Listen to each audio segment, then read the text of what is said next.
Hi, it's me again, your wig expert. And today I'm here to talk about hand-tied wigs. What's so great about them, what's not so great about them, and just generally what to know about them. So, what's great about them? It's a great place to start.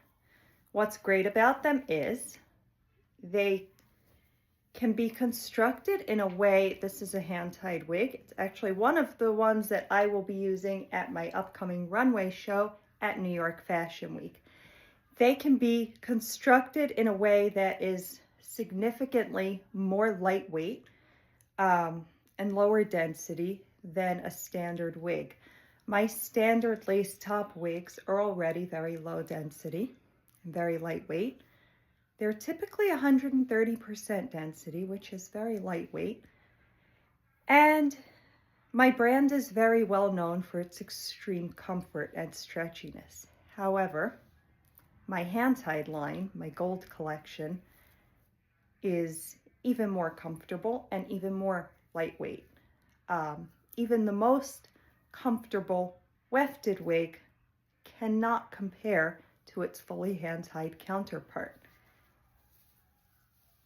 One of the reasons for this is because it is so much stretchier, even if it's made from the cat material, the same cat material, I mean.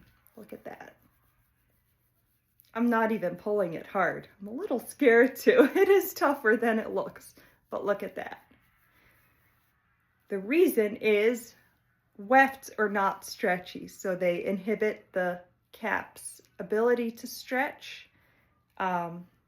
This has nothing getting in the way of the stretch because each hair is individually attached, so there's nothing getting in the way of that beautiful stretch. So it's very stretchy.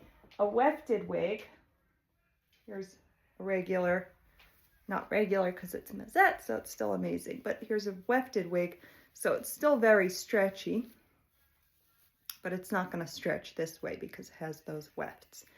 Whereas this will stretch both ways. So it will conform perfectly to any head shape and any size, whereas this will conform somewhat, but it may need to be resized a little bit, or reshaped rather. This, just make sure you get the right size and it'll fit your shape perfectly, whatever your shape is. So there's that. People do complain that they stretch easily in general. This is general to hand-tied wigs, not to these hand-tied wigs. And this is where you want to be careful where you buy. You want to be careful where you buy. This falls under general things to know about hand-tied wigs. Be careful that you're buying from a brand that is using very high quality materials. Because, yes, due to the wefts not holding it together as much, if you have a less strong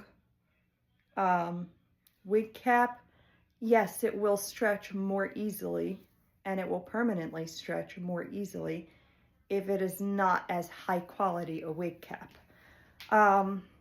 We have not had that issue reported with this cap, and I have my personal wig right here, my personal hand-tied one. I purposely did not wear it for this video, just so that I could show it to you. So this is my personal wig. I'll turn it inside out. My personal hand-tied wig, and it has no stretch marks, no signs of wear from the inside, and I have worn it quite a lot.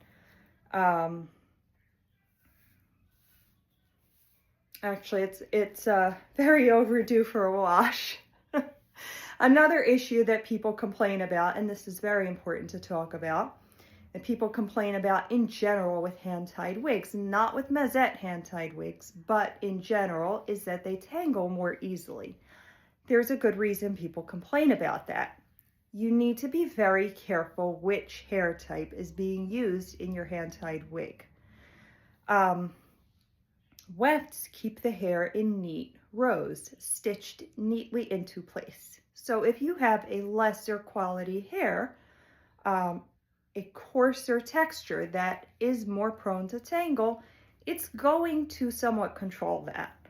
Whereas with a hand-tied wig, it can kind of just all go all over the place. So if you are doing a hand-tied wig, you have to make sure that it doesn't have to be European virgin hair. I previously had, I made and I had in my personal collection for 5 years. I wore it nearly every day. A fully hand-tied wig that was Peruvian virgin hair. And I did not have tangling issues with that. It was coarser than this, and frizzier texture, not frizzy, but more prone to frizz than this or this. But still, it's fine, soft hair. It's not coarse processed hair. So whatever hair you use, it doesn't have to be European virgin hair. If you're more into a textured, frizzy look, or European virgin hair just isn't in your budget, that's fine. Just don't go with anything processed, because that will be more prone to tangle. Another thing to know is if you're going for a shorter style, in particular a pixie cut, and you're not going with fine textured, naturally straight hair, you want to have wefts at the nape and ear tabs because it's not going to lay nicely otherwise. I have experienced that issue personally when I did pixie cuts on fully hand-tied wigs. And in general, hand-tied wigs are the best for pixie cuts because if a wig is not designed to go that short and it's not hand-tied, then it's very difficult and often impossible to avoid a choppy look. With a hand-tied wig, you could just go beautifully into even a very, very short pixie cut.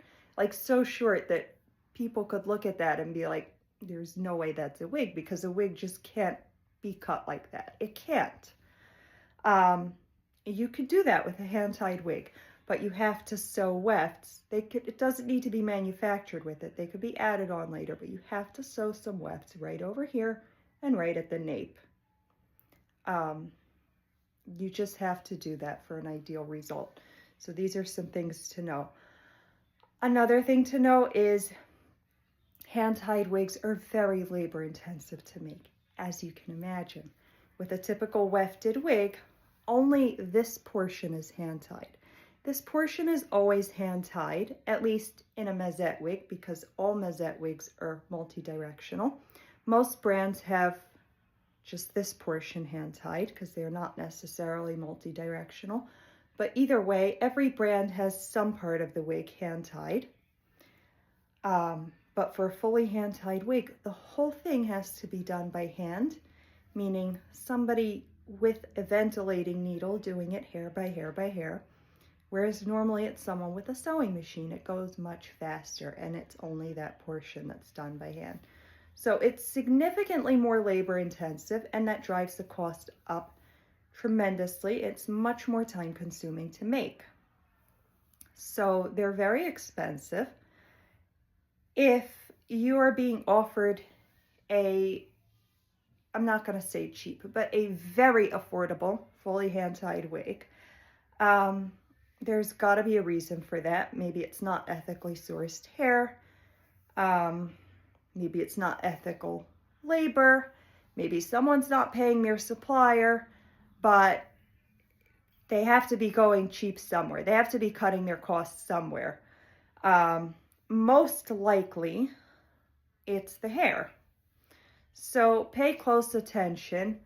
And if you are on a budget looking for a fully hand-tied wig, I would recommend that you go for secondhand, because that way you can really still get very high quality and still stay within a budget.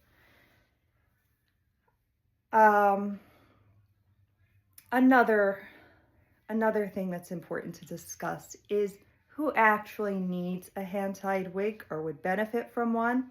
Well, as a chronic migrainer, I have always suffered from severe chronic migraines.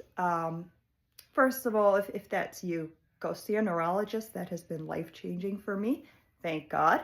But having the right wig has also been life-changing for me. If you're a chronic migrainer, switch to Mazette, designed by a migrainer for migraineurs. But as comfortable as my other wigs are, and they're all super comfortable, super lightweight, the fully hand-tied wig is a much better, even better experience for a migrainer, or if you're sensory.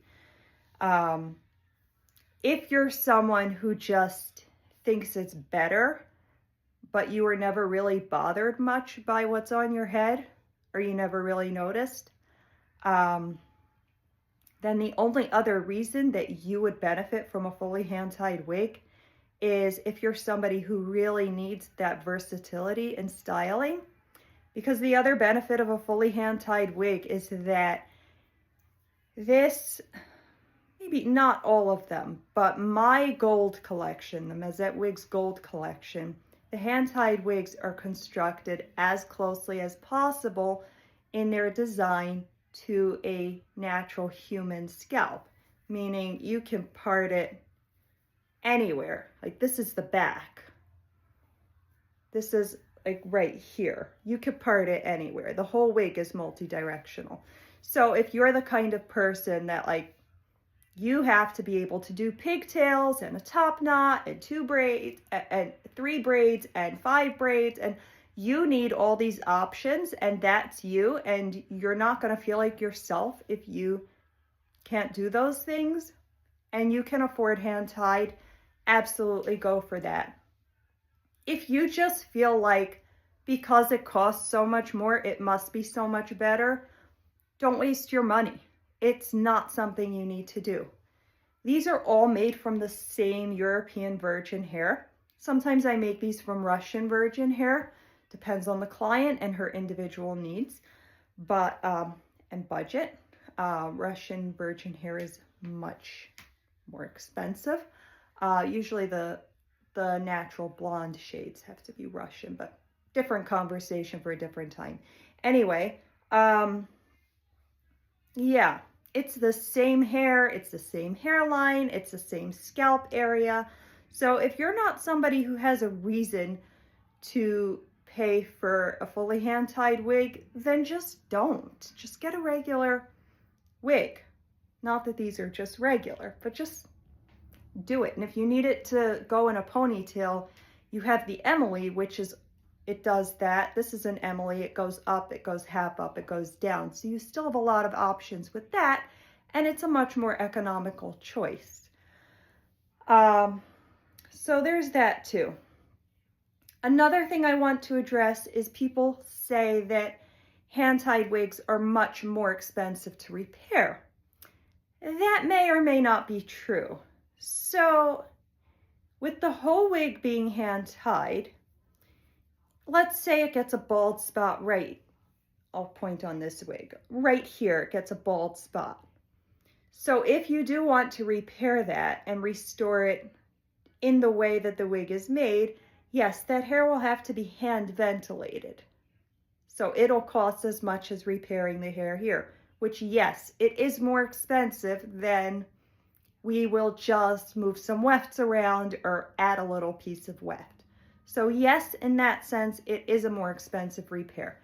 However, you don't necessarily need to repair that, because if I had a bald spot right here, and this is the way I normally wear it, even if I do a ponytail or a bun, if I'm not actually parting it right here, nobody's gonna see that bald spot. So do I need to repair it? Do I need to do repairs or hand-tied repairs any place other than where I would on a normal wig? Probably not. So in general, they're not more expensive to repair than typical wigs.